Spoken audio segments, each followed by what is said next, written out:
Hello, c'est Margorito. Vous vous apprêtez à écouter la première édition en public de mon book club. N'hésitez pas à laisser des étoiles, une note ou un commentaire selon votre application de podcast. Et surtout, n'hésitez pas à vous abonner parce que je suis en train de préparer les épisodes suivants. Bonne écoute! Alors, bienvenue. Je tiens juste à préciser que si vous appuyez sur les petits boutons qui sont devant vous, on entendra tout ce que vous dites. Ce qui sera très utile pour la deuxième partie de la rencontre où on fera des questions. Donc voilà, on gardera un temps qui est assez long pour ça. Donc bienvenue. Pour celles et ceux qui ne me connaissent pas, je m'appelle Margorito. Je parle de livres sur YouTube et sur Instagram. Et je suis donc accompagnée de Léane Alestra. On va parler de son livre Les Vigilantes. Je fais juste une petite session de merci parce que si cette rencontre a lieu, c'est grâce à la formidable librairie Gutenberg. Donc merci beaucoup à Agathe, Marie, Françoise et Fanny, sans qui on ne serait pas là.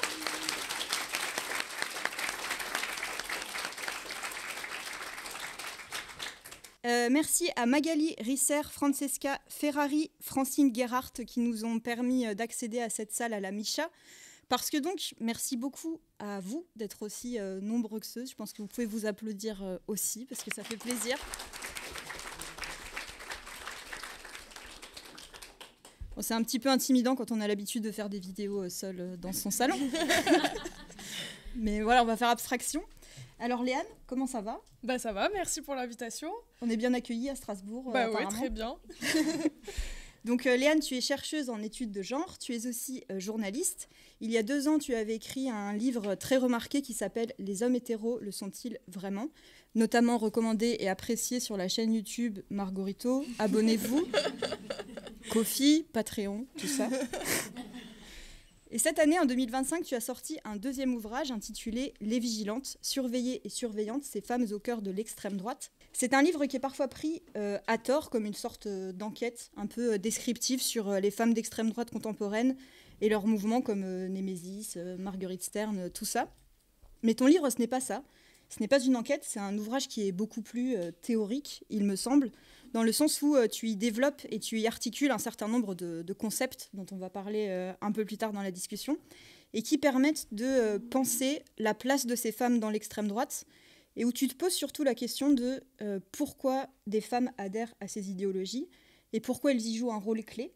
Est-ce que tu peux nous en dire un peu plus sur ton sujet et sur la façon dont tu l'as cadré et structuré dans le livre ?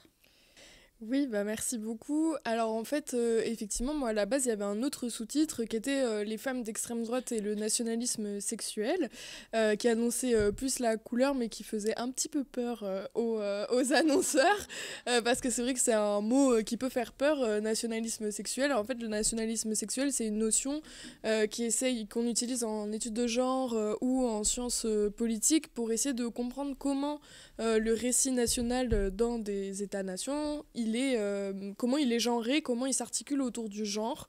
Parce qu'en fait, l'identité nationale qui est créée par les nationalistes, elle s'appuie toujours sur des figures, sur des symboles qui sont eux-mêmes genrés. Par exemple, en France, Marianne. Donc Marianne, elle a le sein nu parce qu'elle nourrit le peuple, machin et tout. Enfin, vous voyez un petit peu l'idée, quoi. Donc, du coup, moi, ce qui m'intéresse vraiment dans ce livre, et ce qui a intéressé aussi mes recherches à l'université autour du fémonationalisme, c'était pas que d'être en mode « oulala, les méchantes femmes d'extrême droite, c'est mal et on va juste les décrire ». C'était plus essayer de comprendre en fait comment on a construit une société et un système dans lequel les femmes sont au cœur de l'extrême droite et aussi pourquoi est-ce que l'extrême droite a besoin de mettre les femmes au centre de son récit, que ce soit pour les descendre de façon misogyne ou que ce soit pour les utiliser comme des figures à protéger, donc notamment les femmes blanches qu'on va mettre dans cette position en fait plutôt qu'il faut garder comme vulnérables, comme une figure à protéger, incapable de se défendre elle-même pour faire avancer un agenda sécuritaire, raciste et xénophobe, ce qui est en fait la définition du fémonationalisme.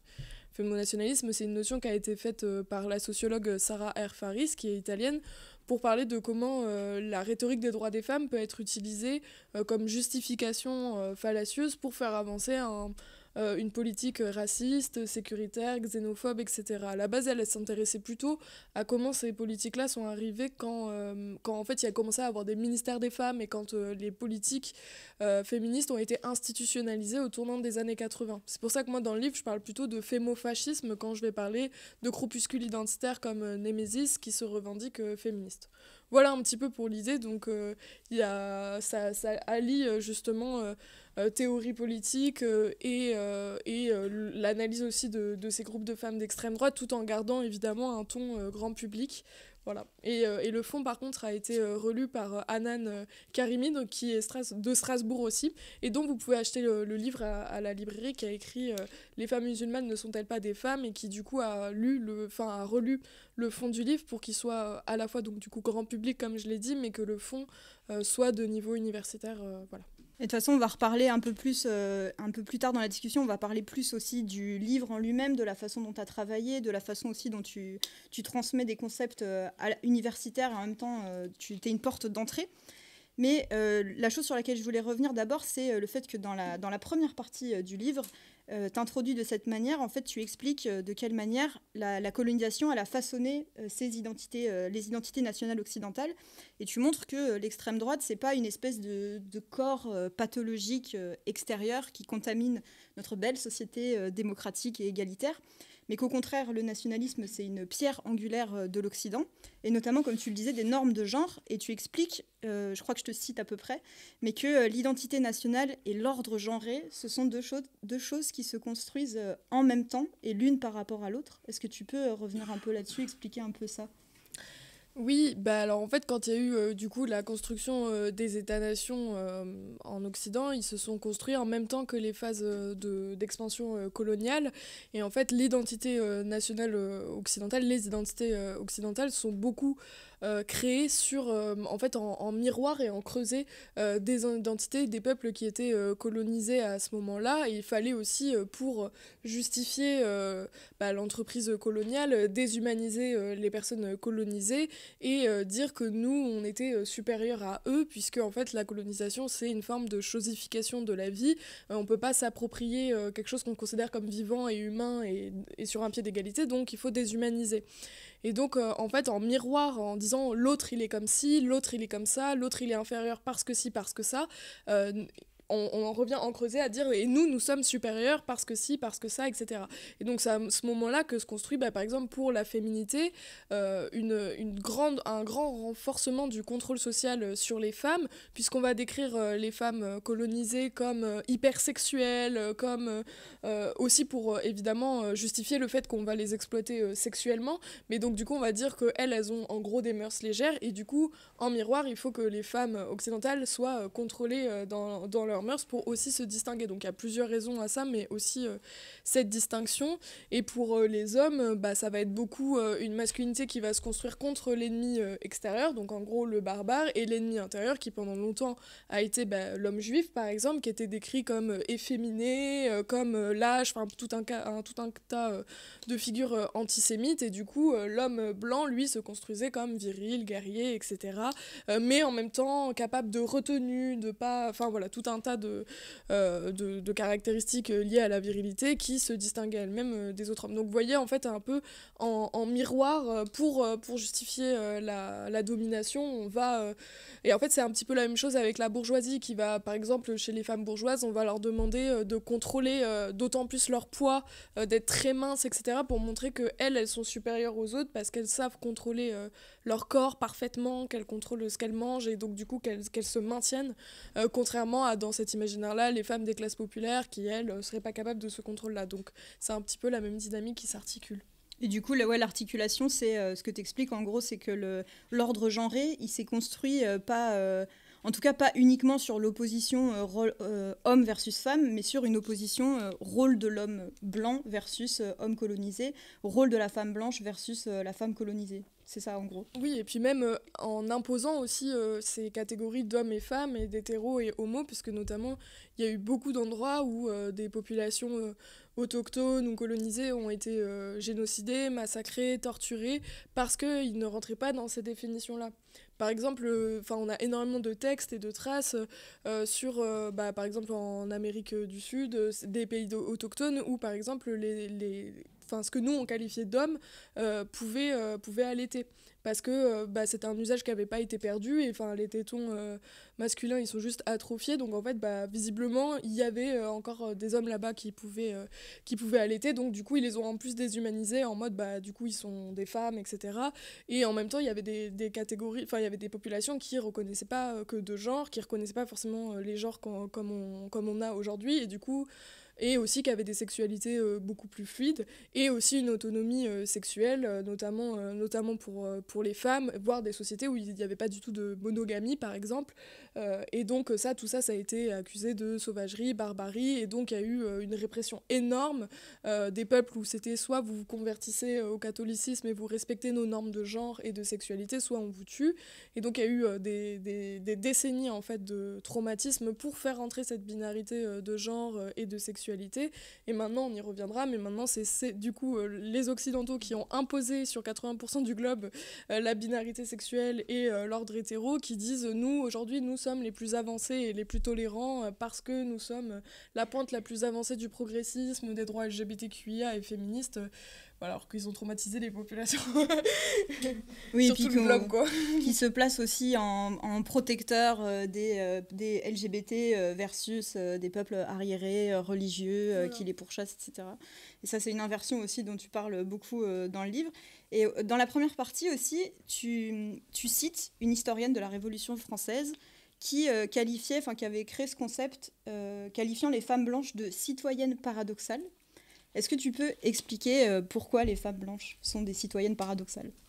Oui, c'est Joanne Scott que je cite beaucoup et que j'ai pas mal étudié, du coup, qui est une historienne qui a beaucoup étudié comment en fait les mouvements féministes occidentaux ils sont paradoxaux, parce qu'en fait ils doivent pour que les femmes puissent se constituer en tant que sujet politique, elles doivent se reconnaître entre femmes, et du coup elles ont besoin du terme femme pour se reconnaître, pour se regrouper, pour militer.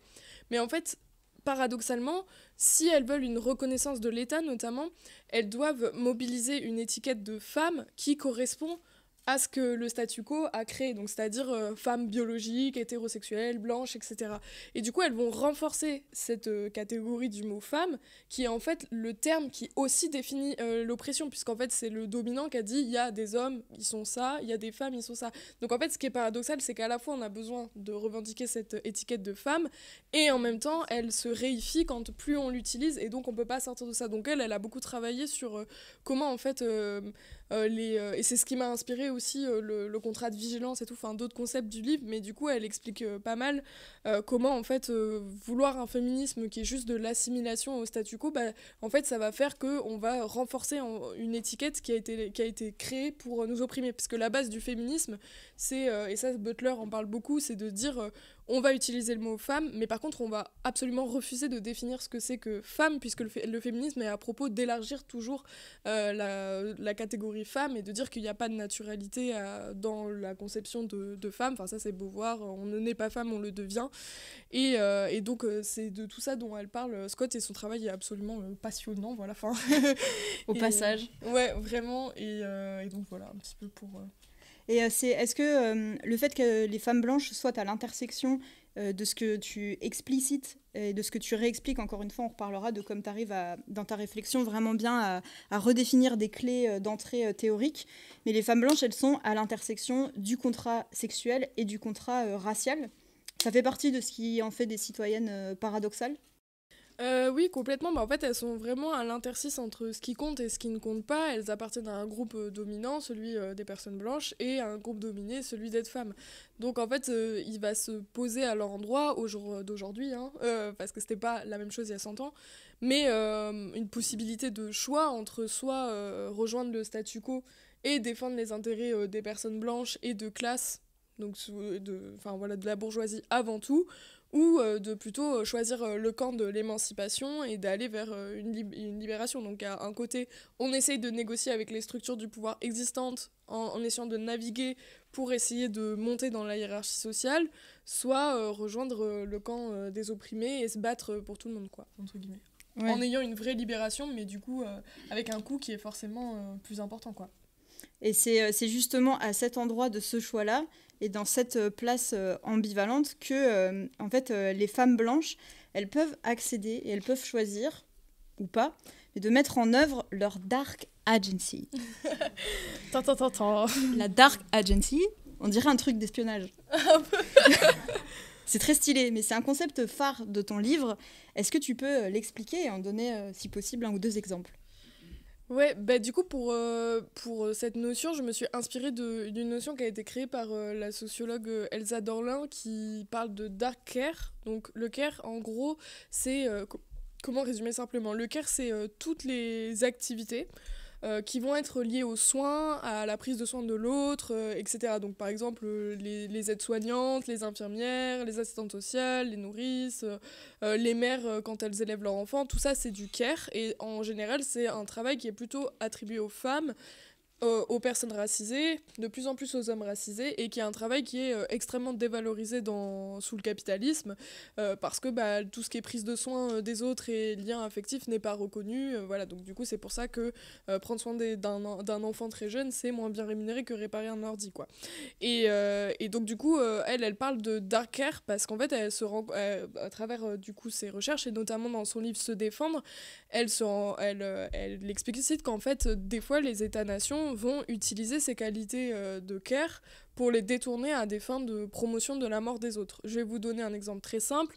Sous le Troisième Reich, les femmes qui ont le plus tué, c'était les infirmières, les professeurs des écoles, les secrétaires et les assistantes sociales. Parce qu'en fait, du coup, par exemple, quand il y a eu les premiers massacres de masse des personnes en situation de handicap, c'était les infirmières qui, du coup, triaient les sujets considérés comme viables ou non avec des logiques eugénistes. Et en fait, on se servait justement du fait que c'était des femmes, qu'elles étaient forcément douces, qu'elles étaient forcément des mères, et donc elles ne pouvaient pas tuer, c'était forcément du soin et une délivrance qu'elles apportaient, etc. Et du coup, ça choquait moins parce que c'était des femmes, et que les femmes, dans une logique sexiste, ne peuvent pas être violentes, ne peuvent pas faire de mal, et ne peuvent pas être des meurtrières de masse, quoi. Donc ça c'est le dark care. Voilà, donc j'en arrive au... Oh hey, ça suit. Et du coup, là, j'en arrive ensuite du coup à la dark agency. Donc la dark agency, alors on dit que des mots barbares ce soir, mais je vous jure il y a des trucs plus légers dans le livre. Mais c'est stylé quand même. Oui. En vrai. Ah d'accord. Mais donc du coup l'agency, l'agency c'est un terme qu'on utilise en philosophie pour comprendre comment des sujets minorisés arrivent à naviguer dans un système qui est un système dans lequel ils sont minorisés, quoi, et comment ils arrivent à naviguer pour aller là où ils veulent. Donc ensuite il y a eu plusieurs féministes notamment qui ont travaillé sur les différentes formes d'agency.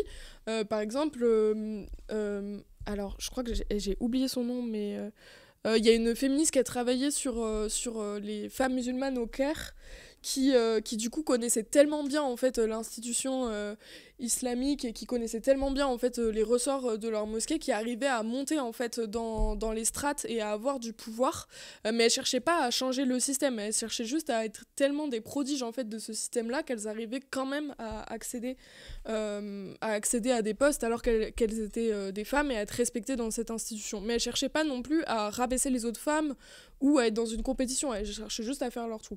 Et il faut distinguer ensuite l'agency de l'émancipation, parce que l'émancipation, le but c'est pas d'essayer de s'aménager une place dans un système injuste, c'est d'essayer de péter le système. Donc par exemple l'émancipation, ça va être le marronnage, donc les esclaves qui ont fui en fait et qui ont résisté en dehors des plantations. Donc voilà, ça c'est un exemple d'émancipation. Et du coup je me suis dit qu'il manquait quand même un terme pour désigner la façon dont certaines minorités, pour essayer de grimper et de gagner en pouvoir rapidement, vont essayer d'effectuer une violence, vont faire rendre compte d'une violence sur des personnes plus minorisées qu'elles, et essayer vraiment d'enfoncer la tête sous l'eau d'autres groupes plus minorisés qu'elles pour se remonter dans la hiérarchie et gagner vraiment en pouvoir matériel, symbolique, etc., etc. Donc c'est pour ça que j'ai créé la notion de Dark Agency. Voilà, qui est issu aussi de discussions avec un ami philosophe qui s'appelle Tanguy Granis et qui est un spécialiste de l'agency. D'ailleurs, il est en train de dire ce passage, il m'a dit qu'il avait des retours à me faire, donc on verra, ça se trouve, il va dire t'as fait trop de la merde et tout, mais je pense pas.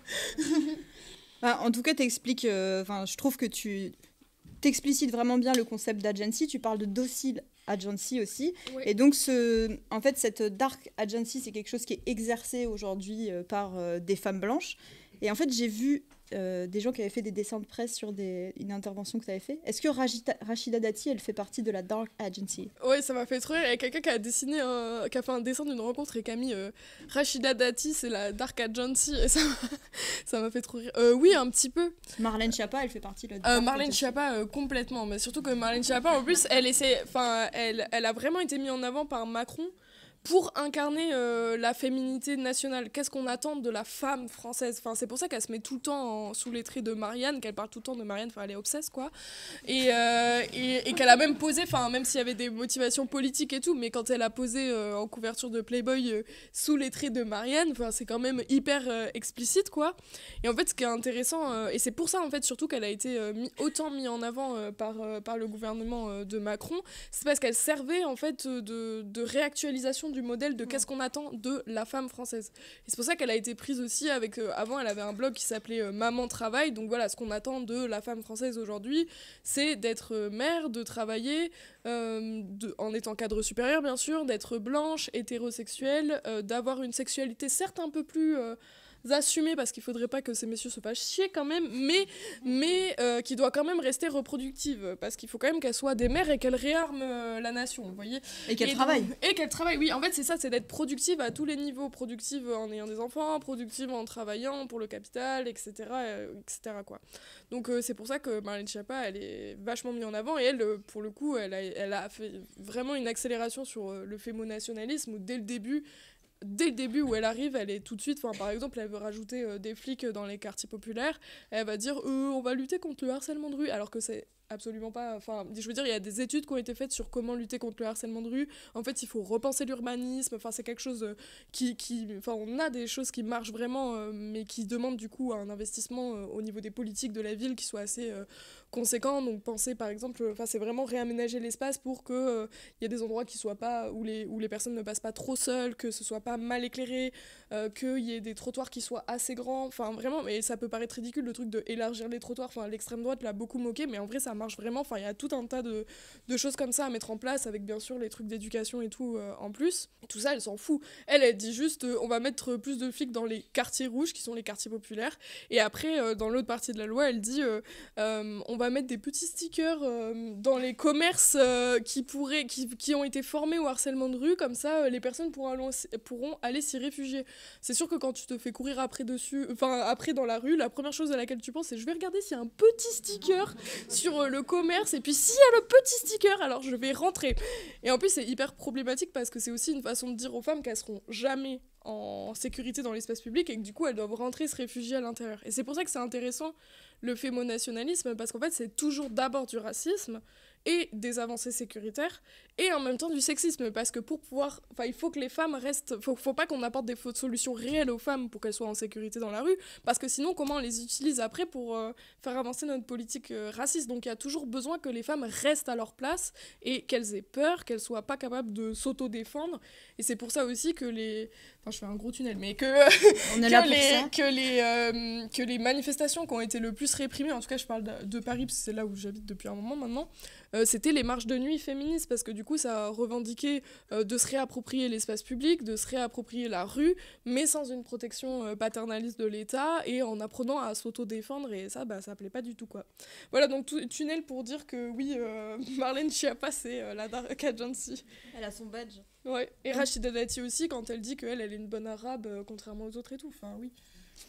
Puis du coup, je rebondis juste sur ce que tu dis parce que ça me fait aussi penser à une autre chose que tu abordes dans le livre, c'est cette hyper focalisation sur le danger qui serait à l'extérieur et qui pousse justement les femmes à rester confinées dans l'espace privé, etc. Alors qu'on sait que la plupart des violences sexistes et sexuelles, elles s'exercent dans la sphère privée.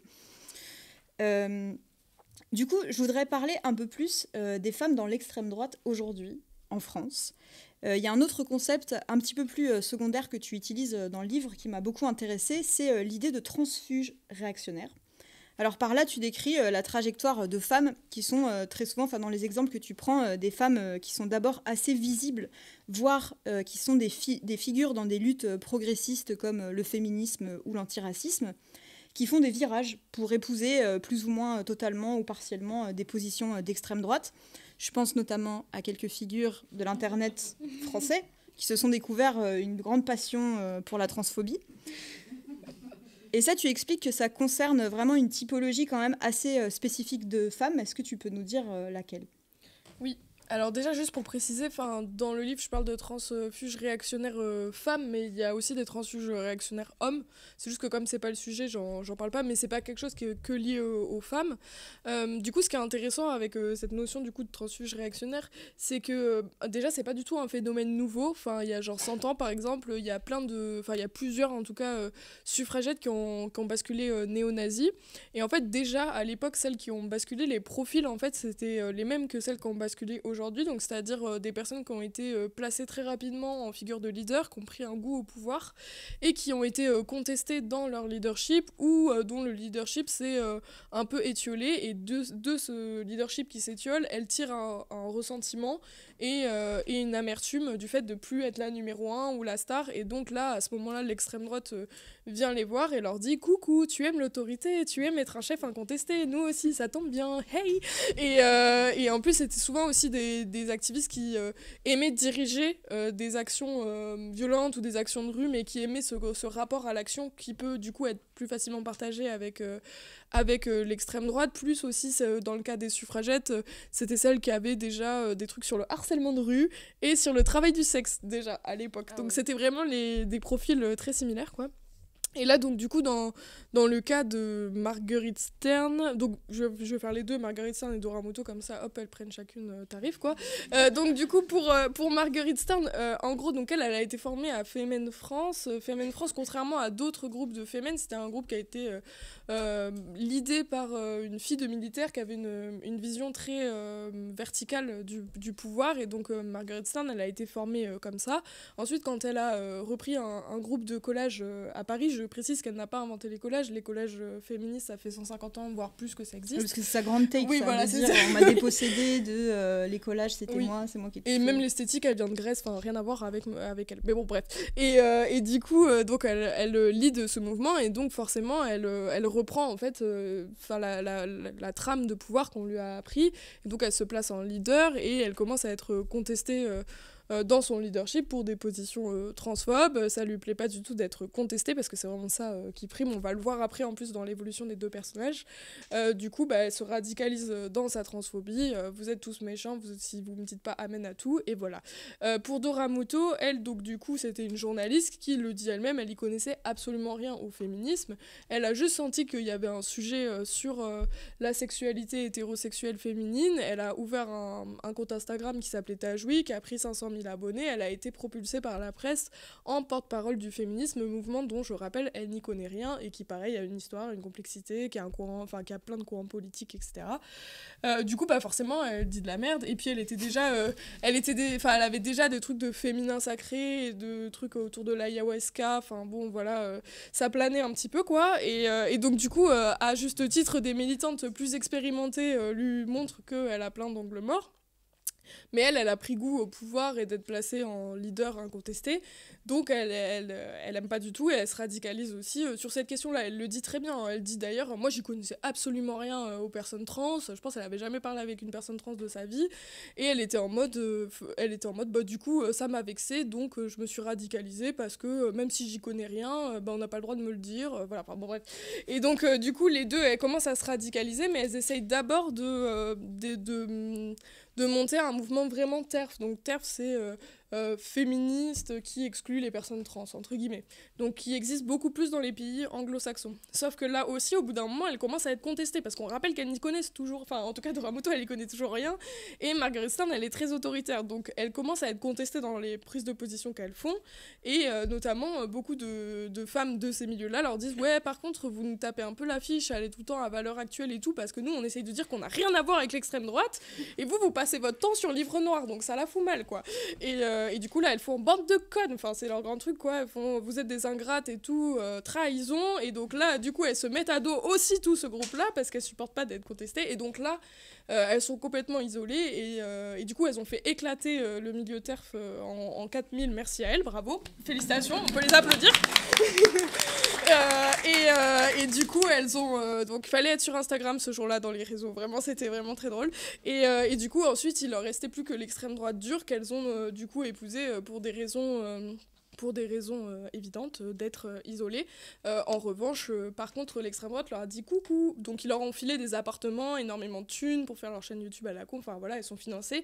Mais au bout d'un moment, ils ont fait ouais, mais par contre, ce serait bien que vous fassiez quand même une taille 34-36 parce que nous, on a quand même quelques exigences avec les femmes qu'on finance. Donc là, elles sont au régime depuis 1 an. Et je pense que les prochains livres qu'elles vont faire, non, mais c'est vrai, du coup, elles sont à fond. Elles font que des trucs pour maigrir, là. C'est vraiment le grand truc, quoi. Et du coup, je pense que là, le prochain livre de Dora Muto, et enfin elle l'a dit, hein, j'invente pas, ça va être sur comment là le délire des carnistes là en mode la viande m'a soigné, m'a fait perdre du poids, enfin voilà. Du coup voilà, je vous annonce en exclusivité le prochain livre après À fleur de paix, le prochain livre de Dora Muto, ce sera sur la viande machin et les régimes, voilà. Et du coup peut-être que quand elles auront assez maigri, l'extrême droite les reprendra, mais moi je pense qu'ils vont pas tarder à les jeter. Voilà. Oui, parce que tu expliques aussi dans le bouquin que on va revenir dessus, mais que la place des femmes dans l'extrême droite, elle est nécessairement très... c'est un numéro d'équilibriste, t'es une cartouche qu'on va jeter au bout d'un moment. Mais je voulais juste revenir sur un truc, et ça rejoint un peu ce que tu disais sur Dora Muto. Il y a quelque chose qui me faisait beaucoup penser au thèse de Sarah Schulman dans Le conflit n'est pas une agression. Je sais que c'est un livre qui est important pour toi aussi et que je conseille encore fortement, j'en ai déjà parlé sur la chaîne.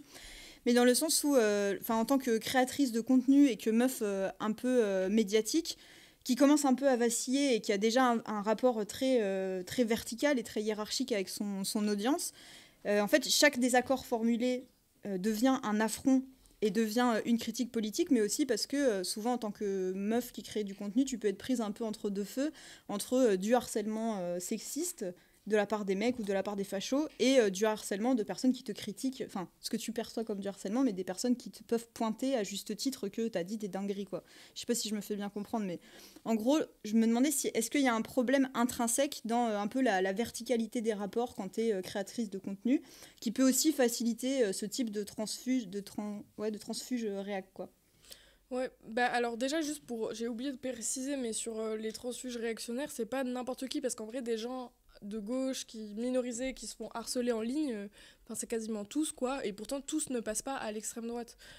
Du coup, celles qui passent à l'extrême droite en général, c'est comme je disais, des personnes qui ont soit été pas vraiment de gauche, parce que genre Dora Muto, elle dit que par exemple elle était pas vraiment de gauche, elle était pas vraiment politisée, elle a juste surfé sur le truc cool, donc du coup des profils très libéraux, et souvent des profils qui sont déjà de base assez privilégiés, donc qui sont en général des personnes blanches, hétéros, bourgeoises, etc., donc qui ont quand même qui sont plus du côté des dominants.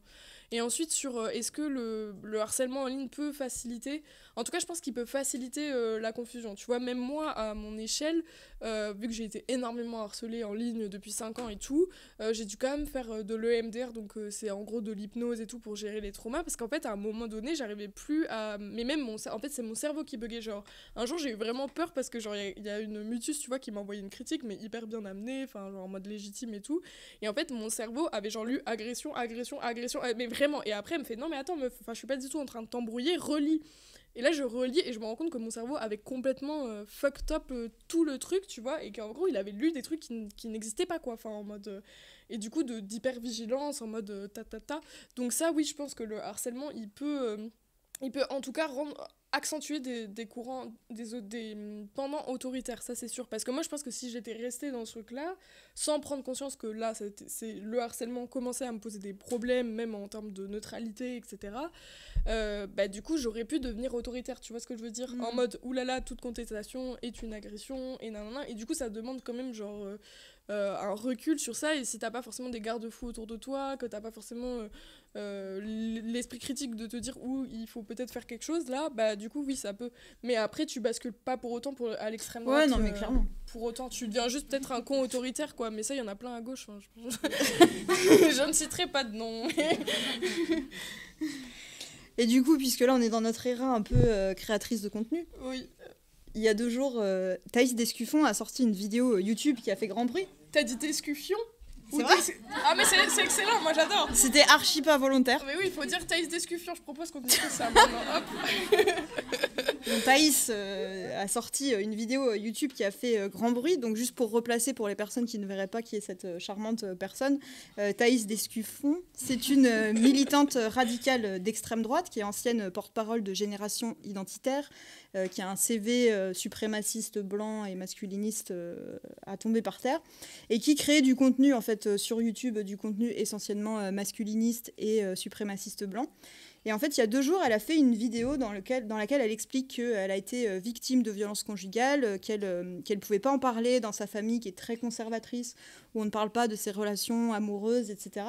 Et en fait, je me demandais qu'est-ce que tu as pensé de cette vidéo, et est-ce qu'en fait, elle exemplifie pas complètement tout ce que tu expliques dans le livre sur le fait que la place de ces meufs dans l'extrême droite, elle est nécessairement, c'est un numéro d'équilibriste, et ça demande une vigilance extrême.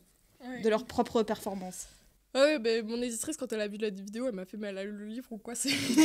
Mais en même temps, parce que c'est prévisible, c'est complètement prévisible. En gros, donc du coup, ce qu'elle dit dans la vidéo, c'est que elle a jamais été autant harcelée que par son camp, que ça a été affreux, que de la minute où elle est un tout petit peu sortie du cadre, ils l'ont clouée au pilori, enfin vraiment, elle utilise ces termes. Hein. Elle dit que aussi, elle a vécu voilà, des violences conjugales, de la tromperie, sachant que dans ses vidéos, elle explique que c'est normal que les hommes trompent les femmes, etc. Mais après, elle est là, ouh, on m'a trompé, c'était horrible, bon bref, ok. Et aussi, du coup, qu'elle a voilà, des violences conjugales et de l'emprise et tout. Et puis ce qui est ouf, c'est qu'elle raconte ça et elle dit, et à ce moment-là, j'aurais pu tomber dans le féminisme. Mais non. Je comprends les féministes. J'aurais pu faire de cette haine une idéologie et tomber dans l'aigreur. Et oui, elle dit, je comprends les féministes. Mais en fait, elle a découvert la psychologie évolutive et du coup ça va, quoi.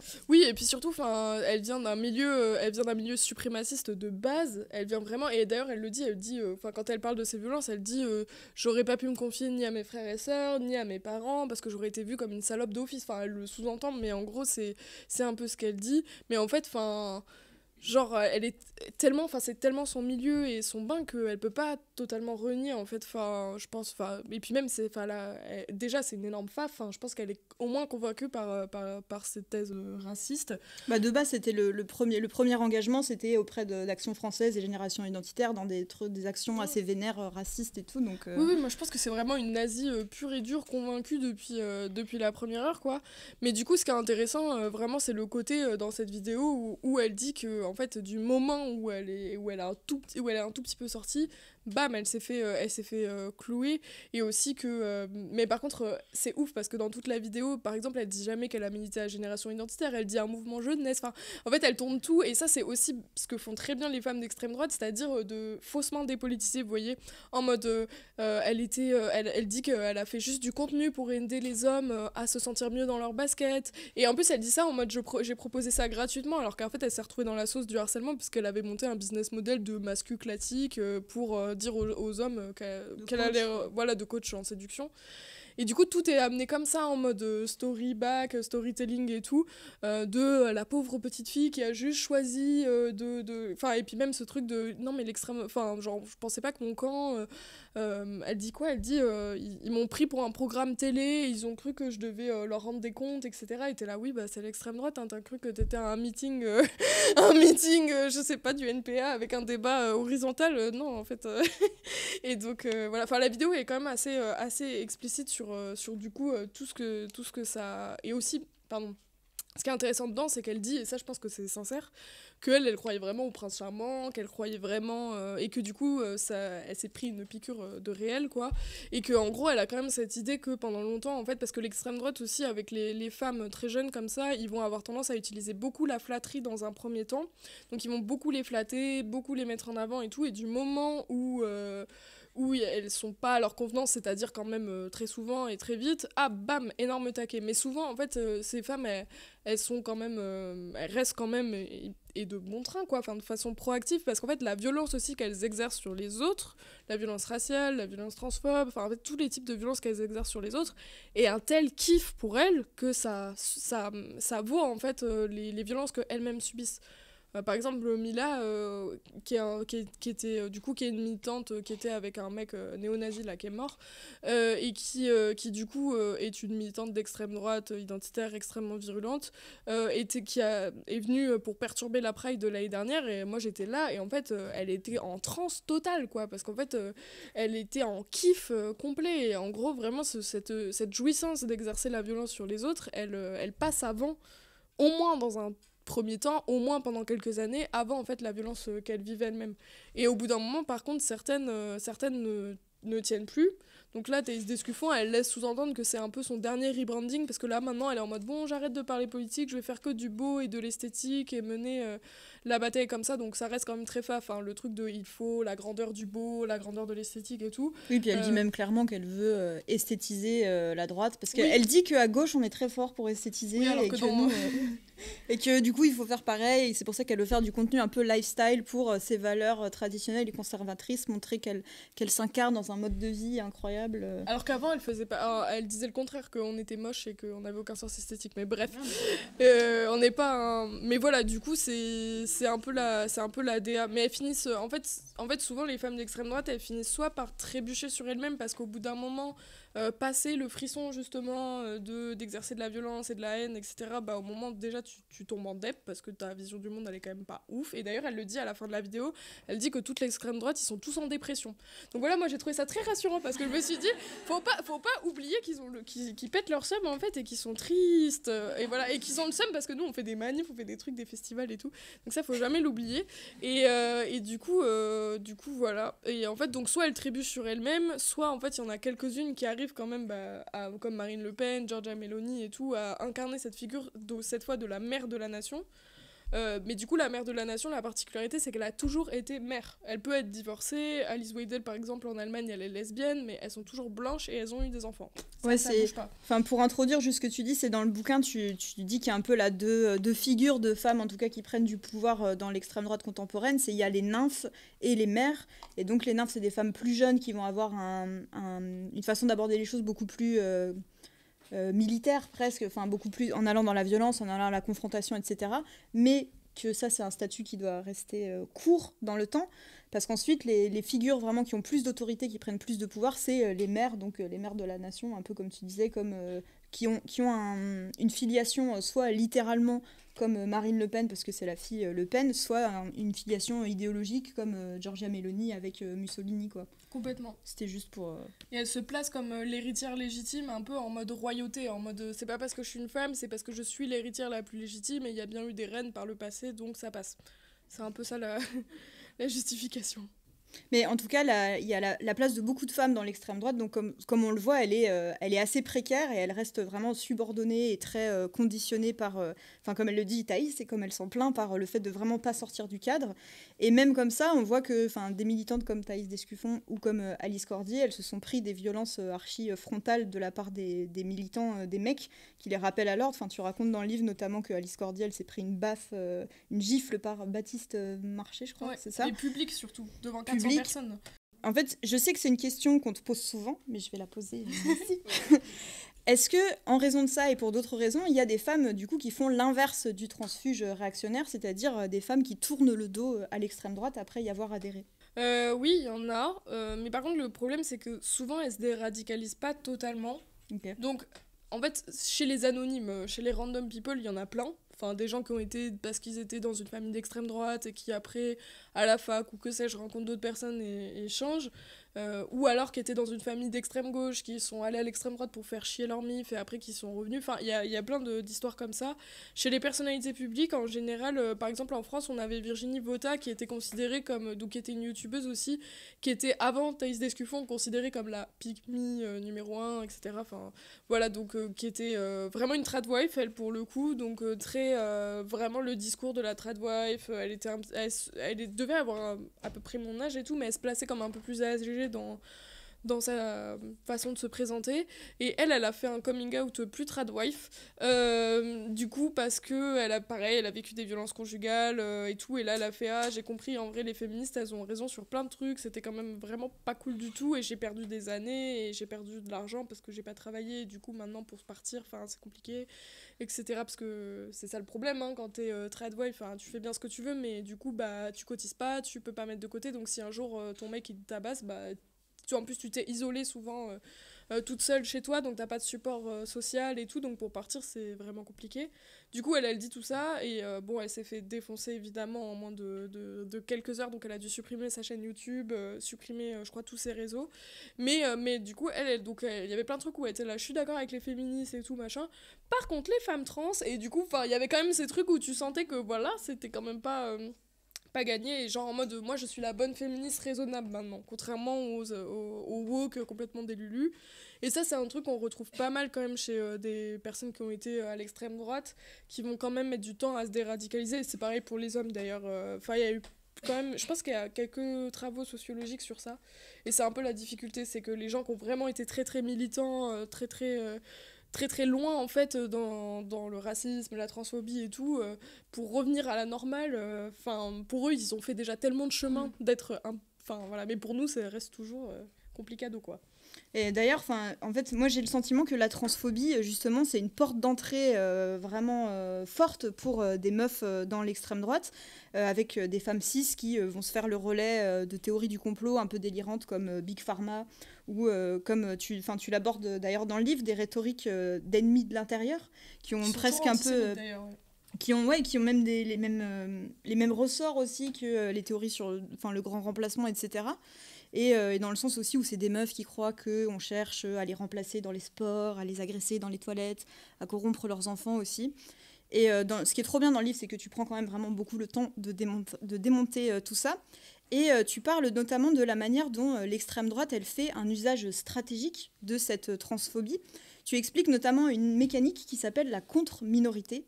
Est-ce que tu peux nous expliquer ce que c'est la contre-minorité et comment ça marche ? Oui, du coup, la contre-minorité, c'est...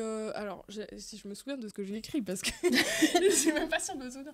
Non, mais c'est le fait de retourner, d'inverser la situation, c'est ça ? Oui, c'est ça, ouais. Et ça marche particulièrement sur le cas de la transphobie et des femmes, un peu à la J.K. Rowling ouin-ouin, parce qu'en fait, justement, tu vois, les meufs comme J.K. Rowling et tout, elles vont dire mais moi, je suis une femme, et parce que je suis une femme, je ne suis qu'une victime, même si elle est milliardaire, même si elle est blanche, même si... voilà, que c'est une des personnes hommes-femmes confondues les plus puissantes sur cette planète. Elle va dire je suis une femme, donc je ne suis qu'une victime, je ne suis que douceur, gentillesse et compassion, et je suis en danger, parce que du coup ce sont des personnes qui vont définir femme comme vulnérable, comme proie, et en fait, alors que tout ça c'est des assignations complètement sexistes en fait, et qu'il faudrait justement réussir à combattre par du coup une organisation féministe collective, etc. Parce qu'en fait on est en danger parce qu'on nous met dans cette figure de proie, et tu vois, c'est un truc un peu un espèce de diamant, à plein de facettes quoi, et elles du coup elles vont dire puisque je suis une femme, je ne suis que victime, du coup je ne peux que être en position de défense, et donc les autres m'agressent.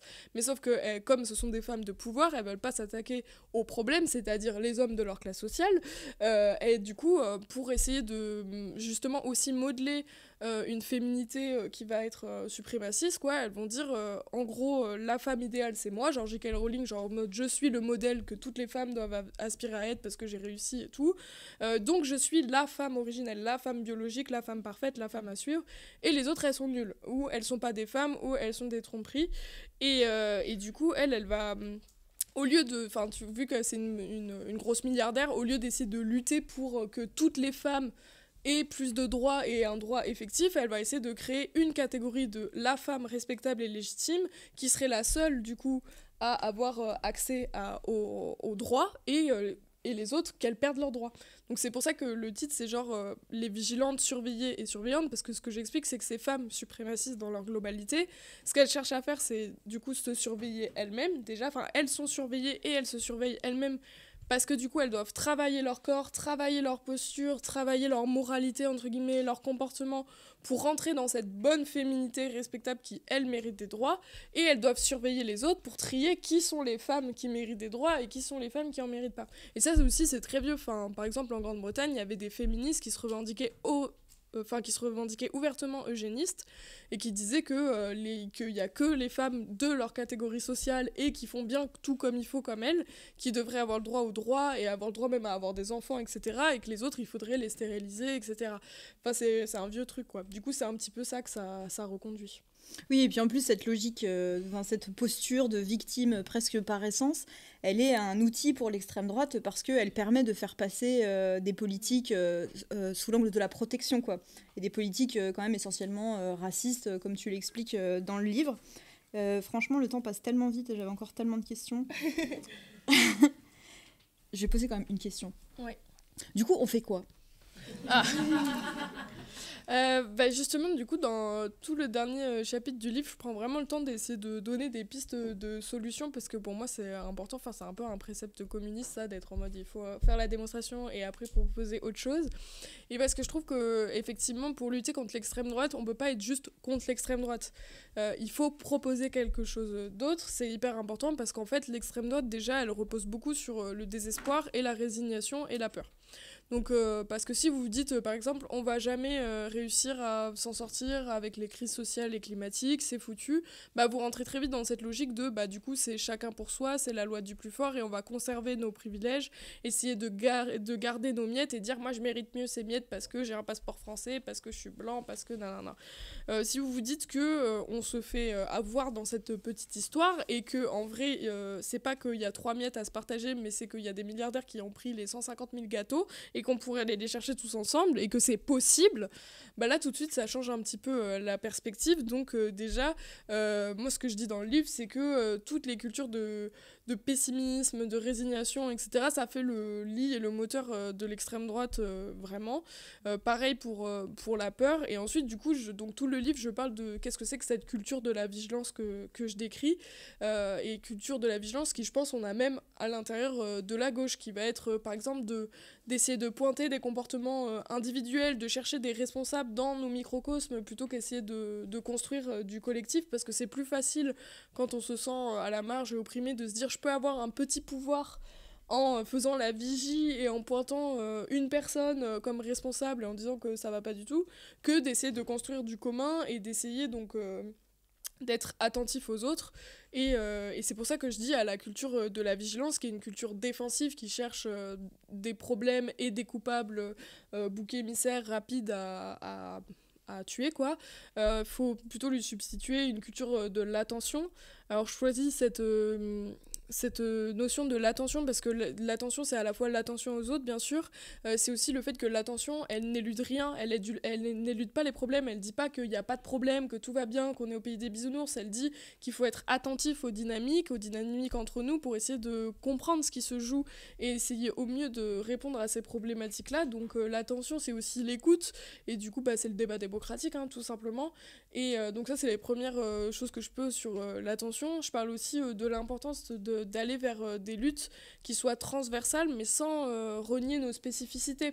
Donc par exemple, moi, je fais beaucoup d'actions, donc je suis pas dans le collectif des Invertis, mais je fais beaucoup d'actions avec les Invertis, qui est un collectif transpédéguine à Paris, qui du coup, en gros, on a commencé à faire un pink blog pendant la réforme des retraites, où du coup, on allait dans toutes les réformes des retraites avec notre culture, nos chansons, nos habits, en mode pride tout le temps, quoi.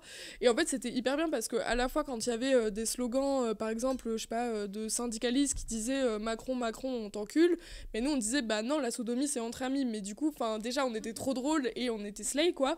Du coup, bah, forcément, ils étaient obligés de nous aimer bien. Et en plus, du coup, on faisait de l'éducation sur l'homophobie, par exemple, qu'il pouvait y avoir dans les mouvements sociaux, tout en montrant qu'on faisait partie aussi du mouvement social. Et donc ça, c'est des luttes qui sont aussi qui permettent de faire avancer à la fois les mouvements sociaux, à la fois les combats LGBTQIA, et tout ça est vertueux.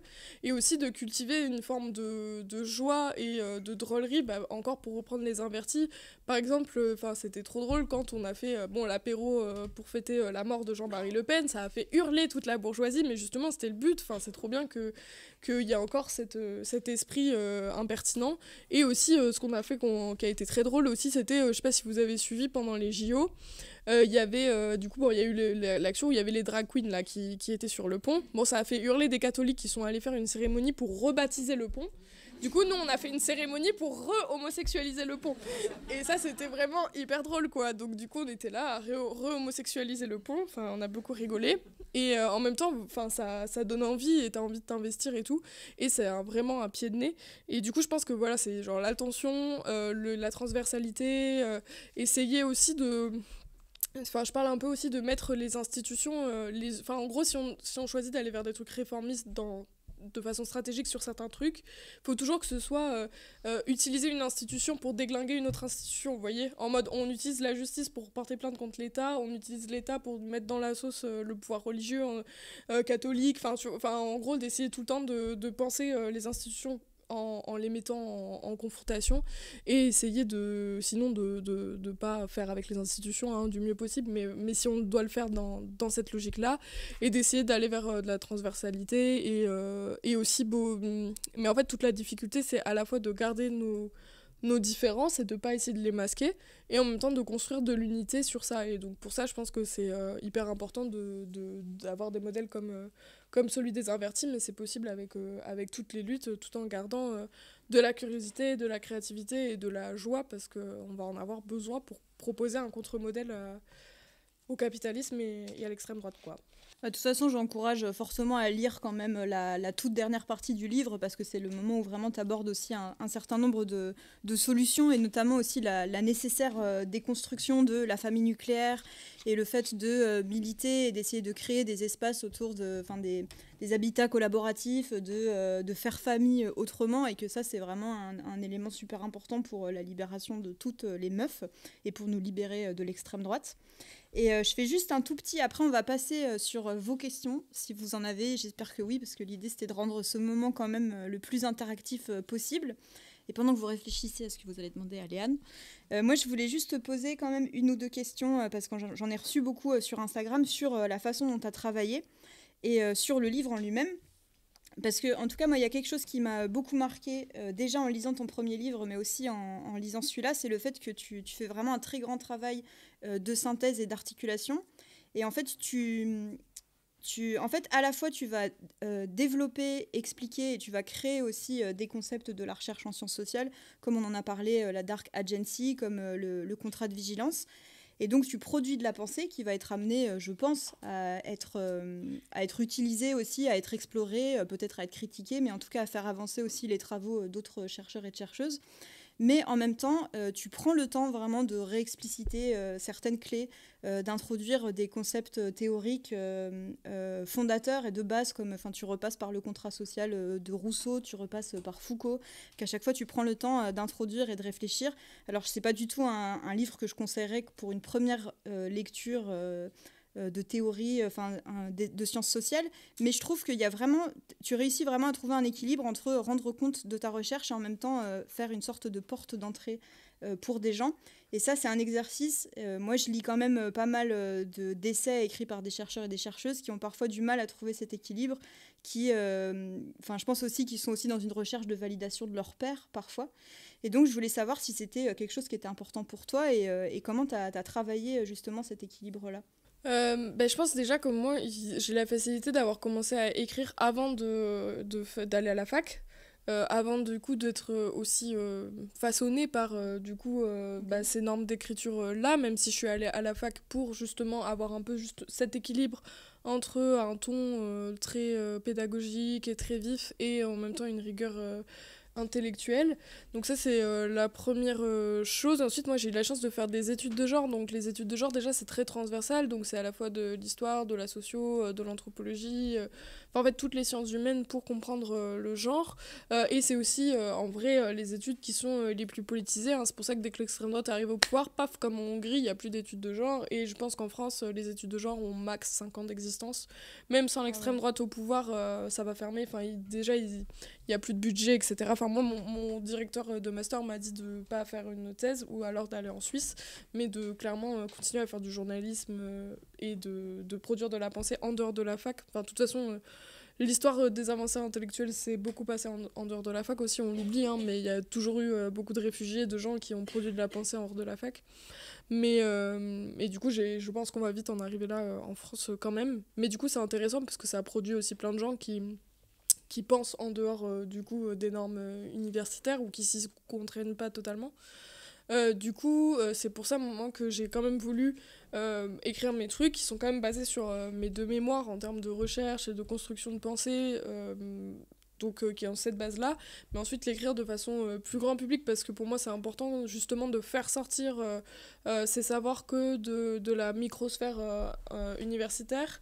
Mais en même temps, je voulais que pour celui-là, il y ait plus de rigueur que le premier, et du coup c'est pour ça que j'ai demandé à ce que ce soit Alan Karimi, du coup qui est maîtresse en conférence à Strasbourg d'ailleurs, qui a écrit Les femmes musulmanes ne sont-elles pas des femmes, et du coup qu'elle relise le fond pour s'assurer que le fond est suffisamment universitaire quoi. Voilà, donc j'ai essayé de trouver cet équilibre-là. Je pense que pour le prochain, j'aimerais encore plus trouver cet équilibre en mode plus m'éclater sur le style, parce que là, j'ai eu l'impression que j'avais plus envie justement qu'il soit carré que le premier, et du coup, genre, bon, ça reste comme ma plume et tout, mais je pense que j'aurais pu encore plus m'éclater, quoi. Voilà, mais j'avais ce truc de pas faire de blagues ou de trucs comme ça, parce qu'il fallait quand même rester un peu sérieux. Et toi, tu aimerais faire des blagues, en fait. Ouais, j'aimerais faire des blagues, mais à chaque fois, mon éditrice, elle les coupe, donc voilà, c'est ma vie. Oui, et puis là, de toute façon, c'était pas le propos. Puis même, j'avais fait quelques petites envolées lyriques, elle m'a fait non, vas-y, non. Mais du coup, du coup, voilà. Et puis, j'aime beaucoup les formules et j'aime beaucoup raconter des histoires aussi, tu vois. Donc, mais ça sent, je trouve, dans ta façon d'écrire, parce que je trouve que tu nous emmènes à chaque fois vachement bien dans ton propos, et c'est, encore une fois, c'est pas tout le monde qui arrive, même en basant un essai sur de la recherche. Mais du coup, tu as lancé un peu une perche, parce que tu as dit pour le prochain. Et du coup, est-ce que tu sais déjà... J'ai dit ça, moi. Est-ce que tu sais, t'as déjà une idée, et surtout, est-ce que tu peux en parler de sujets que tu aimerais bien travailler à l'avenir ? Là, pour l'instant, je suis pas du tout prête à réécrire un livre. En vrai, je dis pour le prochain, mais c'est vraiment pas pour tout de suite. Okay. Parce que là, j'ai fait genre mémoire, livre. Là, j'ai envie de faire dodo. Non, je rigole, mais... non, parce qu'en plus, là, du coup, on monte le média... Mécréante va devenir... du coup, Mécréante, le média que j'ai monté il y a 5 ans, va devenir un projet collectif, là, très rapidement. Du coup, on est 4 derrière. Du coup, il y a Aria Meroni qui a créé la coordination féministe. Il y a Apolline Bazin qui était rédac-chef de Manifesto 21. Et Delphine Ceruzello qui, elle, vient plus du milieu ONG et militant. Du coup, le but, c'est qu'on arrive à faire un gros média et qu'on puisse écrire des articles vraiment basés, quoi. Et surtout qu'on parte beaucoup faire du terrain dans tous les pays du monde en mode international baby et tout. Enfin, voilà. Mais du coup, il faut des thunes, quoi. Donc, du coup, ça prend pas mal de temps et tout, c'est cool. Donc, on verra pour l'écriture plus tard. Là, je fais une petite pause de au moins 1 an. Okay. Avant de réfléchir. Mais on m'a dit, oui, tu devrais faire un truc que sur les transfuges réactionnaires et progressistes, ou un truc que sur la partie où je parle de comment, le nationalisme immunitaire et du coup toute cette logique immunitaire, vaccin, truc et tout, machin, autour du nationalisme. Il y a plein de trucs où les gens me disent, oui, qui me semblent intéressants, mais pour l'instant, je suis pas prête psychologiquement. Parce que là, par exemple, depuis la sortie là, du livre, on m'a demandé aussi sur Instagram si ça allait, si tu vas bien, et si tu as reçu des pressions politiques aussi. Oui. Je suis pas hétérosexuelle, du coup je vais bien. Donc non, pour ceux qu'on la ref. Tu la chantes au pupitre après là.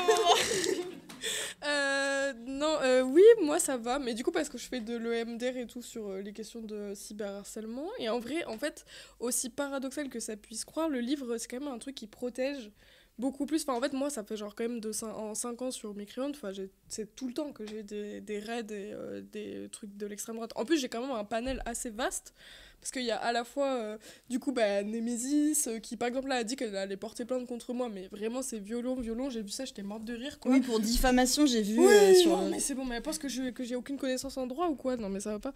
Du coup, non, mais ça me fait pas du tout peur, mais du coup, j'ai genre Némésis d'un côté, j'ai genre toutes les transphobes, genre Dora Muto, Margaret Stern et tout. J'ai genre toutes les le printemps républicain qui me déteste parce que du coup je parle du fémonationalisme du printemps républicain, il y a genre tous les trucs genre Nous Vivrons et tout machin qui est genre un collectif pro-israélien, voilà, vu que je parle beaucoup de la Palestine. Et t'avais même eu Johan Sfar à un moment. Mais oui. Voilà, enfin bon bref, il y a toute une galaxie quoi, mais écoute, on est là, hein. Et puis non, mais oui, puis là la semaine dernière Alice Cordia elle a fait un magnifique selfie avec les vigilantes comme ça. Ouais, elle a dit trouver en boîte à lire. Ouais, elle assume pas qu'elle l'a acheté, qu'elle m'a donné de la thune. Voilà, mais bref, du coup, ouais, pour moi ça va. Mais après, j'ai la chance d'avoir un super réseau émotionnel, de soutien qui est quand même assez cool. Et puis je vais voir la psy, quoi. Enfin, voilà. Mais du coup, c'est pour ça que j'ai besoin de thunes pour la psy.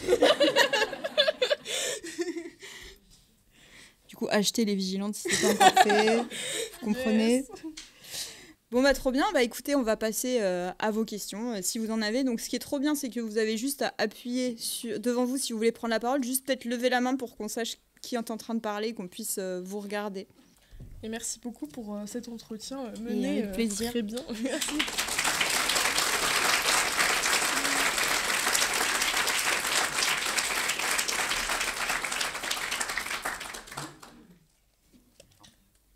S'il n'y a pas de questions, c'est pas grave, moi j'en ai d'autres. Hein. C'est toujours la première. Ouais, une fois qu'il y a une question qui est posée, en général, ça va. Mais ça peut être aussi un commentaire ou un truc où vous voulez que je creuse plus un truc que j'ai dit. Oui. Non, du coup, j'avais une petite question parce que dans ton propos, il y a certains trucs qui m'ont fait penser au livre Le coût de la virilité. Non, mais justement, oui. Qui contre un peu ça. Ouais. Et je voulais savoir ce que tu pensais de ce bouquin. Beaucoup de mal. Honnêtement, oui, du coup, beaucoup de mal parce que Le coût de la virilité, donc c'est un livre qui a été écrit qui dit qu'en gros, les comportements virils coûtent cher à la société et que du coup, il faudrait élever les petits garçons comme les petites filles. Donc on pourrait se dire que c'est une bonne idée, mais déjà ça n'a aucun sens de dire que par exemple les hommes ils sont en prison juste parce qu'ils sont des hommes, sans prendre en compte les questions de classe sociale, de racisme, etc. Donc ça c'est une première chose. Et ensuite aussi c'est un gros problème de dire que les petites filles sont géniales et qu'il faudrait élever les petits garçons pareil, parce qu'en fait si les petites filles ne bougent pas d'une oreille, c'est précisément parce qu'elles sont opprimées, parce qu'on les soumet, parce qu'on leur demande de rester bien à leur place et de pas parler trop fort et de surtout pas faire trop de bruit. Donc dire qu'en fait tout le monde devrait être aussi soumis que les femmes, c'est vraiment dire j'ai un super projet de société pour que tous les citoyens soient vraiment très bien rangés, ne se rebellent surtout pas, soient bien obéissants et sages. On va les opprimer autant que les filles. Donc non, c'est vraiment une idée de merde, quoi. Et en plus, Lucie Pétavin, elle a beaucoup soutenu Dora Muto et Margaret Stern. Elle a aussi des gros tropes transphobes, mais parce que ça va avec ce truc de elle, c'est plus une transphobie de les femmes trans ont été élevées comme des garçons, du coup, c'est vraiment le truc de béaba, vraiment débile, quoi. Mais du coup, donc en fait, la socialisation, on est socialisé comme ça, donc on ne peut pas changer, etc. Ce qui est faux parce que déjà, les enfants queer vivent des discriminations dès qu'ils sont enfants et avec ou sans coming out, donc ils sont pas socialisés de la même façon. Et ensuite, en fait, on change. Je sais pas, si quelqu'un demain il devient milliardaire, il va pas garder les mêmes habitudes sociales parce que c'est l'expérience qui fait que l'environnement te conditionne. Et il y a plein d'autres problèmes. Il y a des articles universitaires d'ailleurs qui sont sortis sur les problèmes épistémologiques et intellectuels que pose ce livre. Donc après, c'est pas hyper grave en soi, mais c'est juste que ça pose problème parce que ça réifie justement ce truc de les femmes seraient supérieures parce qu'elles seraient sages, des victimes, des proies à protéger, qu'elles auraient une moralité supérieure, et donc c'est à la fois c'est hyper sexiste aussi, quoi. Voilà. Oui, puis en plus elle met une grosse emphase sur l'éducation et qu'il y a un problème d'éducation, et donc en général c'est plutôt des femmes quand même qui éduquent les enfants, et donc finalement ce serait la faute des femmes. Et puis toute cette emphase qu'elle met sur la prison, le coût de la prison, etc. Enfin, c'est quand même extrêmement problématique d'un point. Enfin, c'est raciste en fait et classiste. Donc, mais je suis contente que cette question ait été posée en tout cas parce que sur Instagram, pareil, il y a beaucoup de gens qui voulaient savoir ce que tu pensais de Lucie Pétavin et du coup de la virilité. Donc oui, c'est sûr. Et puis en plus aussi, on n'a pas parlé, mais le problème c'est de dire c'est mal pour la société parce que ça coûte cher. Donc c'est déjà on va vite après dans l'eugénisme, mais c'est pas possible en fait d'appréhender les côtés sociaux avec ce prisme juste économique.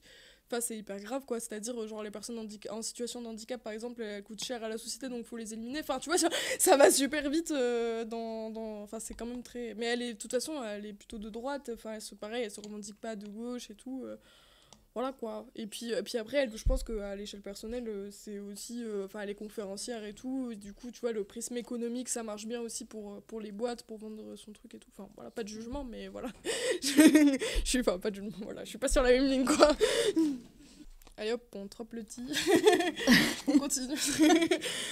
Qui va prendre ta rive? Non, je veux dire du mal de qui alors maintenant? On va dire du mal de qui? Non, parce qu'après, on va lancer les gens vraiment que sur ça.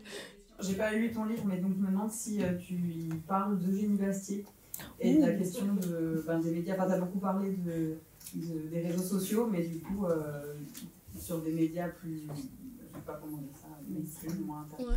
On va faire tout le Pokédex. Je crois que je parle pas d'Eugénie Bastier. J'ai un doute parce que du coup, c'est vrai que je l'ai pas mal suivi, fait de la veille et tout.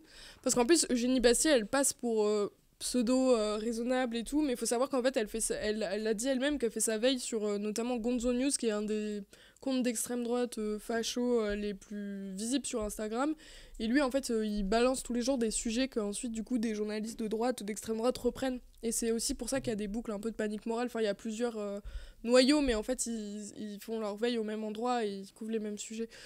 Du coup non, je parle pas d'Eugénie Bastier spécifiquement, mais elle est aussi un bon truc dans la façon dont elle met en scène aussi sa maternité, tout en étant elle-même dans une expression de genre et d'aplomb qui est assez viril sur certains aspects, mais ça en fait c'est toujours le cas c'est beaucoup le cas avec les femmes de droite ou d'extrême droite, ce qu'on appelle en sociologie la virilité alternée.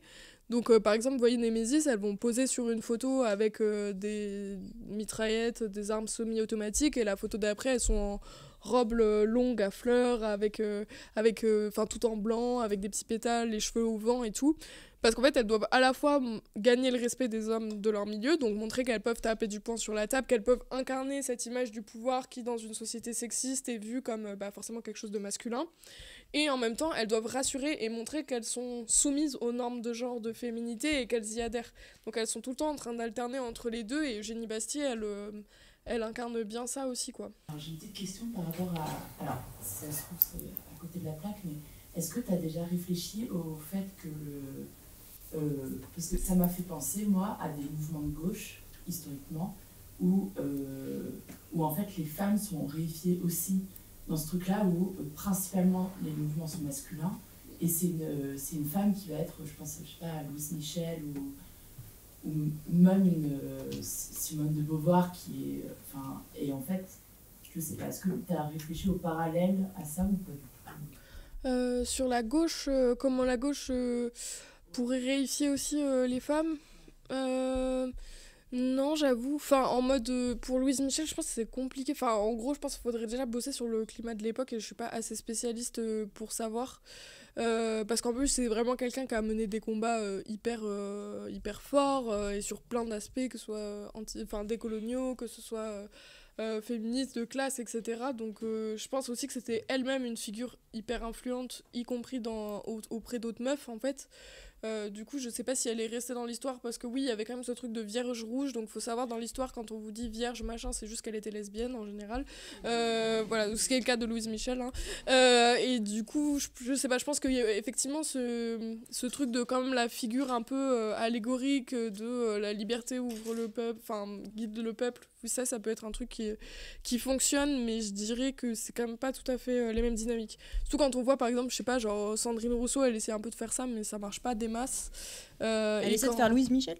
Non, essaye un peu de faire genre en mode je suis la figure politique féministe, tu vois ce que je veux dire? Donc, ouais. Mais je dis pas ça en mode négatif, hein. Oui, Je dis non, mais juste je vois. qu'elle essaye d'investir ce créneau et que c'est pas évident parce que déjà il y a plein de personnes qui leur mettent des bâtons dans les roues au sein de la gauche et qu'ensuite il y a quand même plein de figures féminines et que du coup il y a pas enfin genre tu vois quelques têtes, enfin c'est quand même plus complexe. Mais faudrait vraiment creuser le sujet quoi. Mais voilà, merci pour la question. Je sais pas si oui. Moi j'avais une question, c'est pas un peu brouillon dans ma tête donc pas sûr que ce soit très clair. T'inquiète. Mais un peu sur la pureté militante et sur tout ça, où j'ai l'impression que. Enfin, il y a un peu deux avis, il y a un peu le truc de on prend ce qu'il y a à prendre, et c'est optimiste et tout, et oui, tout le monde n'est pas parfait, mais on prend ce qu'il y a à prendre. Et à la fois des choses où j'ai du mal à les effacer.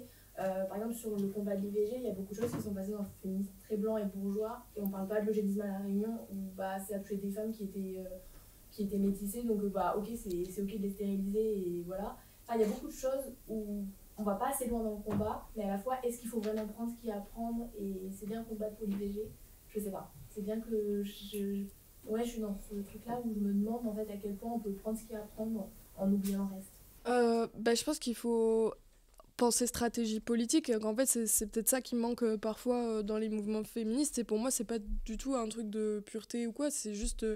Enfin, genre, je pense qu'on manque de. Par exemple, sur le truc de l'IVG, je trouve qu'on a énormément manqué de stratégie politique et de recul. Parce qu'en gros, Macron, ce qu'il fait tout le temps, c'est en mode je vais pas vous donner vraiment des droits. Je vais pas vous donner vraiment des trucs, mais je vais vous faire un petit symbole et vous allez croire qu'il y a une avancée. Et en fait, il y a un recul en même temps. Et par exemple, donc sur l'IVG, voilà, c'était un moment où il voulait se faire un peu mousser en mode je suis progressiste sur la scène internationale. Donc il a dit on va faire cette constitutionnalisation. Sauf que déjà, le problème, c'est qu'en même temps, il est en train d'éclater toutes les aides. Par exemple au planning familial là, qui est en train de perdre absolument toutes ses aides, donc pendant qu'il nous fait le grand je vous mets dans la constitution, ce qui ne coûte rien, hein, ça coûte 0 €, tu vois, il est en train de dérembourser tous les centres d'IVG, et en fait lui, sa perspective ce serait de retourner vers un IVG qui est certes une liberté et donc pas un droit, ce qu'il a mis dans la Constitution, et qui en gros serait fait que dans des structures payantes où du coup les femmes les plus aisées peuvent avoir accès à l'IVG et pas les autres. Et en plus le pire c'est qu'ils nous ont fait une formule où du coup c'est en mode ça lie femme avec capacité de reproduction, et ça dit qu'en gros qu'une femme c'est une personne qui peut tomber enceinte, donc en gros les femmes cisgenres qui sont des enfants ou qui après ont eu la ménopause, c'est plus des femmes, et en plus évidemment les femmes trans ne sont pas des femmes dans ce régime là, et en fait c'est hyper grave parce que du coup on a fait rentrer au nom du féminisme dans la Constitution, donc il y a quand même le truc le plus avancé, le fait de lier capacité de reproductive à femme. Enfin, et du coup, là, vous imaginez, demain, il y a l'extrême droite au pouvoir, ça va vite The Handmaid's Tale, quoi. Enfin, vraiment, tu vois. Et du coup, sauf que, justement, quand on émettait ces critiques-là, on était un peu... désolé l'expression, mais un peu les folles du bus, quoi, et les rabat-joie qui sont toujours à tout critiquer et qui savent pas se réjouir, alors qu'en vrai, c'était vraiment nul, et qu'en plus ça ne protège pas les femmes du droit à l'IVG. Alors c'est certes un joli symbole qui effectivement peut donner de l'espoir, par exemple aux féministes d'Amérique du Sud ou dans les pays du Sud global, ça peut dire regardez, eux ils l'ont fait, nous aussi on peut y arriver, etc. Mais en fait je pense que de toute façon il faut toujours se méfier des mouvements sociaux qui sont par le haut, donc qui sont par du plaidoyer, ou qui sont des trucs comme la Fondation des femmes qui fait des trucs très bien, mais qui va surtout promouvoir des projets qui sont pour remettre les femmes dans le monde du travail ou dans l'entrepreneuriat au détriment de vrais combats populaires portés par les femmes des classes populaires. Et en fait, il faut toujours essayer de viser d'encourager des mouvements sociaux qui sont organisés à la base, etc., et qui aussi prennent en compte toutes les difficultés des territoires d'outre-mer, parce qu'effectivement, rappeler que Macron, en plus, c'est du présent, parce que Macron, il a dit par exemple à la fois qu'il fallait que les femmes françaises réarment la France, par le fait de faire plein de bébés, et il a dit aussi que les femmes africaines faisaient trop d'enfants. Donc il est tout. Et en fait, c'est les deux faces d'une même pièce. C'est vraiment le contrôle du corps des femmes en fonction de ce qu'on veut qu'elles en aient, et qu'elles aient des enfants ou pas, quoi. Donc c'est important de repolitiser, en fait, et de re-rendre de la stratégie. Et c'est pas du tout de la pureté militante. Ce qui serait de la pureté militante, c'est de dire, je sais pas, c'est en gros que si t'as des organisations de femmes des quartiers populaires et que y a quelques termes de vocabulaire très spécifiques qu'elles connaissent pas, leur dire du coup vous êtes pas les bienvenus parce que vous êtes pas safe, ça c'est de la pureté nulle, mais sinon c'est de la stratégie, quoi. Oui. bien sûr. Des choses qui soient faites correctement, en fait. Complètement. Juste, il valide dans la Constitution. Bah oui, et puis c'est important en fait. En fait, je pense que ça va aussi avec nous en tant que femmes, minorité de genre, on nous a pas encouragé à nous intéresser à la politique et à se sentir légitime en fait à investir le fait qu'on a une parole politique, qu'on a une place politique et du coup on va avoir tendance des fois à se sous-légitimiser, enfin je sais pas comment le dire, mais d'être un peu en mode c'est déjà bien, on s'intéresse un peu à nous et tout, et de moins en moins quand même, parce que fort heureusement il y a énormément de meufs ultra badass, ultra politisées, et que c'est quand même les meufs aujourd'hui qui tirent la plupart des mouvements sociaux, même sur la Palestine, etc. Mais je pense que ouais, faut continuer à prendre confiance dans le fait que nous aussi on est des stratèges politiques, on est des sujets politiques, et en fait justement tout le livre est à propos de ça, de dire les femmes sont des sujets politiques, même les femmes avec lesquelles on n'est absolument pas d'accord, c'est des stratèges, c'est des politiciennes, c'est pas des pauvres victimes qui seraient manipulées par les hommes de leur classe, non, elles savent ce qu'elles font, elles avancent un agenda, et nous on doit les considérer comme telles et les combattre comme telles, parce que c'est aussi du sexisme que d'être en mode c'est juste des victimes quoi. Oui, c'est juste des espèces de brebis égarées. Il faudrait les convaincre finalement de ne pas être transphobes, alors qu'en fait, il y a évidemment des... Même si on a beaucoup mis l'accent aussi sur la position précaire, là dont on a parlé, qu'elles occupent dans l'extrême droite, ce que tu expliques quand même très bien dans le livre, c'est qu'il y a un exutoire émotionnel, il y a de la prise de pouvoir et il y a de l'agency du coup qui est trouvée dans le fait de faire ça, quoi. Ouais, c'est pour ça que j'aime pas, par exemple, quand les gens vont dire que ce sont des idiotes utiles. Enfin, je trouve que ça aussi, c'est sexiste, en fait, de dire voilà, qu'elles seraient folles, qu'elles seraient idiotes, qu'elles savent pas ce qu'elles font, qu'elles ont juste rien compris. Si, elles ont très bien compris. Elles ont très bien compris les enjeux et elles se sont dit... Ou certaines, oui, sont bercées d'illusions, mais comme, excusez-moi, enfin, même dans les mouvements féministes, il y a plein de meufs qui sont convaincues que leur mec, il est génial et qu'il va... Enfin, tu vois, genre c'est un truc qui est pas... Enfin, non, mais c'est vrai.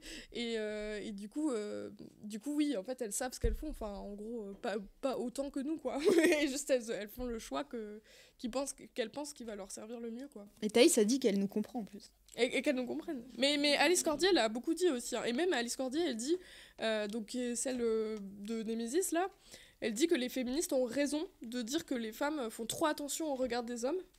Et qu'en fait, elle devrait d'abord la rejoindre, elle, et être un petit peu sous ses ordres, parce que, je cite, elle aime beaucoup avoir beaucoup de jeunes filles sous ses ordres, je cite Alice Cordier, et que du coup, elle devrait d'abord se former, tu vois, politiquement, ensuite avoir une entreprise, parce qu'effectivement, tout le monde peut avoir une entreprise du jour au lendemain, et ensuite, comme ça, elles seront préparées pour être des vraiment super mères, genre en mode super eugénistes, quoi, elles vont super blindées, quoi, et elles vont faire des super gosses pour la nation, quoi. C'est un peu la mentalité. Mais de toute façon, elles arrangent un peu les trucs à leur sauce, parce que Alice Cordier, elle justifie ça, enfin, ce discours-là pour garder sa place, en fait. Donc, tu vois, elles vont prendre les trucs féministes qui les arrangent pour garder leur place, quoi. Mais justement, sur ça, j'ai pas encore lu le livre, donc peut-être qu'il y aura juste la réponse dedans. Mais moi, je me demande, enfin, ça m'interpellait vachement avec Alice Weidel, qui est la chef de l'AfD en Allemagne. Et j'avoue que moi, j'arrive pas à comprendre, est-ce que c'est du coup juste la soif de pouvoir, enfin, qu'est-ce qu'elle tire en fait du fait... elle est, je crois, lesbienne et même elle a eu des enfants, il me semble, par PMA. Et ensuite, politiquement, elle défend une position qui est totalement inverse, donc anti-LGBT, QIA+, et anti-PMA, il me semble, etc. Et du coup, j'arrive pas à comprendre ce qu'elle tire de ça. Est-ce que c'est vraiment du coup juste la soif de pouvoir, etc. Et j'arrive pas non plus à comprendre comment son parti se dit que du coup c'est crédible ensuite pour les électeurs d'extrême droite d'avoir une figure comme ça en chef en fait. Merci. Du coup, c'est une petite fille de nazie déjà, qui vient d'un milieu extrêmement bourgeois, donc des intérêts de classe plus. Elle a une vision un petit peu plus libérale que l'AfD. Et justement, en fait, elle est mise à cette position-là pour libéraliser un peu l'AfD dans l'opinion publique.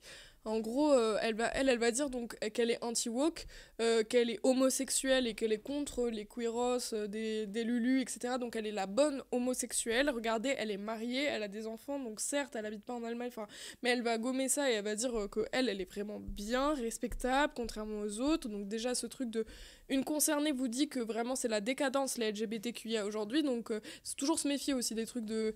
Enfin, il y a du bon dans le truc de la parole aux concernés, mais c'est très très vite récupérable après par l'extrême droite aussi. Donc déjà, elle vient pour justement... En fait, ils utilisent... L'extrême droite, globalement, on l'a pas dit, mais ils utilisent beaucoup les femmes, les minorités et tout, pour quand ils veulent assagir leur image, quand ils veulent se donner une image moins violente. Donc là, l'AfD, c'est les descendants des nazis. Bon, elle, il lui faut quand même cette filiation d'être petite fille de néo-nazis pour justement être l'héritière légitime, mais elle dit, oh, regardez, une femme lesbienne... homosexuelle plutôt, elle ne peut pas être elle ne peut pas être du côté de néo-nazis, etc. Alors que si, mais de toute façon elle va se faire dégager après, en gros c'est en fait tant qu'ils ont besoin d'assagir l'image, de libéraliser dans l'opinion publique leur image médiatique, ils vont la mettre sur le devant de la scène. C'est très probable que peu de temps après qu'elle soit arrivée au pouvoir, elle va se faire têche, quoi. Surtout dans ces conditions-là. Mais d'ailleurs, moi, je pense par contre que ça aurait pas été possible que Alice Weidel soit un homme gay, paradoxalement.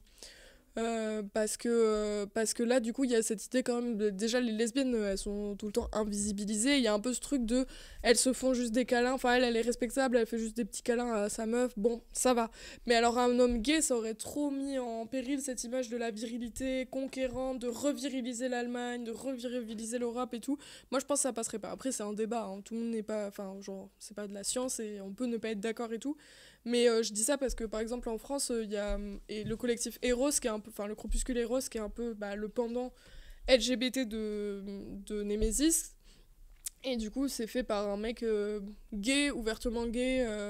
Le leader, pardon, c'est un mec ouvertement gay, proche de Zemmour et tout. Donc, comme Némésis, elles sont proches de Zemmour. Et lui, il s'en prend plein la gueule. Et ça marche pas du tout. Et Ross, ça fait quand même 3 ans qu'il essaye. Miskina, il est tout seul dans son coin. Et en plus, il fait des grosses actions. Genre, à chaque fois, il va faire chier les drag queens. Il y a un mec d'Eros là qui a traumatisé tout le monde à Nice et tout. Mais il est pas du tout soutenu par l'extrême droite parce que ça les met trop dans la sauce, un mec ouvertement gay. Et du coup il avait un enchaînement de stories de lui qui m'avait fait trop marrer, où la première story il fait ouais, bande de woke, je suis allé recouvrir le Marais avec mes copains, en plus pour lui c'est un peu ouh, il est dans le Marais, genre quartier chaud quoi, on parle du Marais à Paris quoi.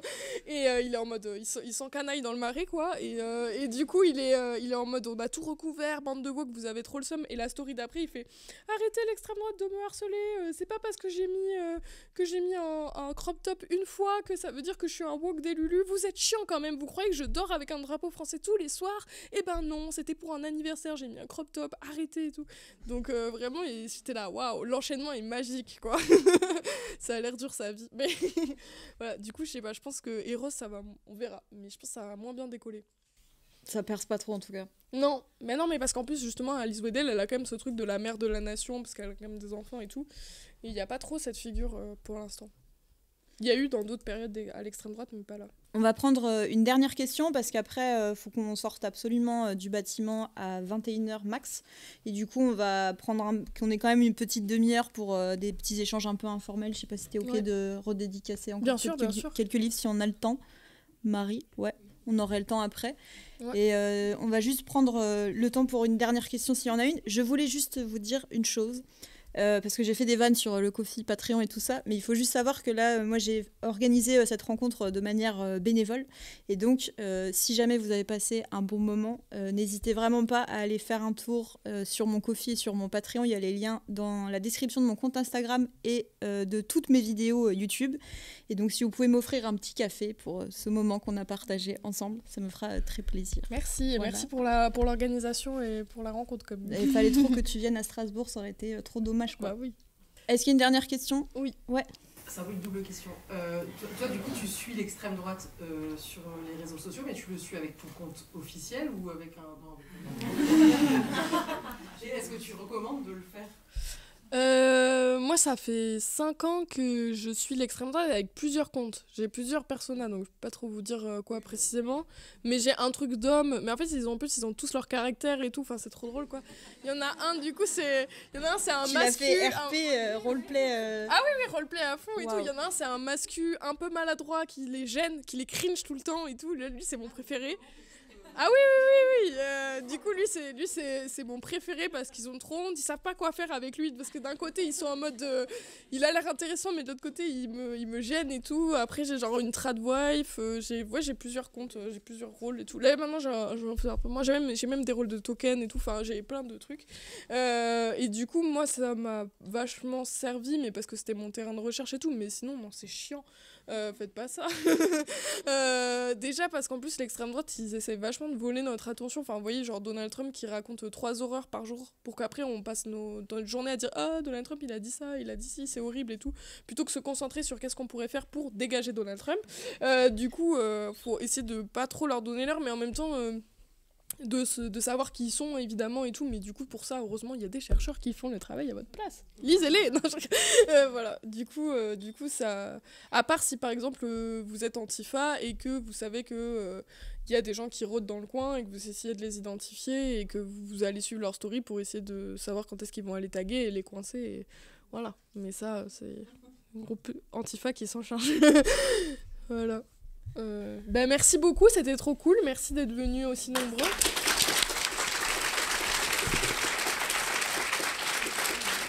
Attends, on peut faire un selfie. Ah, tu veux qu'on fasse un selfie? Continuez, SVP, continuez. Non.